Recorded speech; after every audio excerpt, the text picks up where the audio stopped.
আসসালামু আলাইকুম বন্ধুরা, আশা করি আপনারা অনেক অনেক ভালো আছেন। আমরাও অনেক ভালো আছি।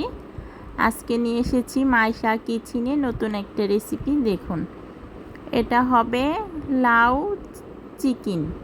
লাউ চিকেনটা কে কে পছন্দ করেন, অবশ্যই কে কে রান্না করেছেন বাসায়, অবশ্যই কমেন্ট করে জানাবেন। আর এই লাউ চিকেনটা কিন্তু আমার খুবই একটা প্রিয় তরকারি। এটা আমার খুব খেতে ভালো লাগে, আমি মাঝে মধ্যেই রান্না করি। আর এই লাউ মূলা এই সবজিগুলিতে আমি কিন্তু একদম মরিচের গুঁড়ো বেশি দেই না, একদম কাঁচা মরিচ দিয়েই রান্না করি। এই যে চিকেনটাকে আমি ভালো করে কষিয়ে নিব, তারপরে লাউটাকে দিয়ে দিব। এই হলো আজকে চিকেন লাউয়ের রেসিপি। দেখুন, আর এখানে সব মশলাই দিয়ে দিয়েছি। এই যে মাংসের যে একটা মশলা আমি আলাদা বানিয়ে রেখেছি, এটা স্পেশাল মশলা, এটা কিন্তু আমি দিয়ে দিচ্ছি অল্প পরিমাণ করে, দেশে না মাংসের সেন্টটা আসবে।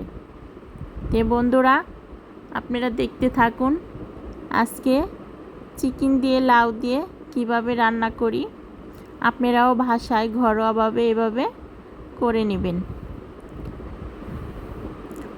লাউটা ছোট ছোট করে পাতলা করে কেটে নিয়েছি। এই যে ঢাকা দিয়ে রাখবো কিছুক্ষণের জন্য।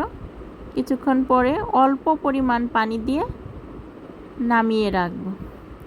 হয়ে গেছে বন্ধুরা আজকে চিকেন লাউয়ের রেসিপি। আজকের মতে বন্ধুরা এ পর্যন্তই। ভালো থাকুন।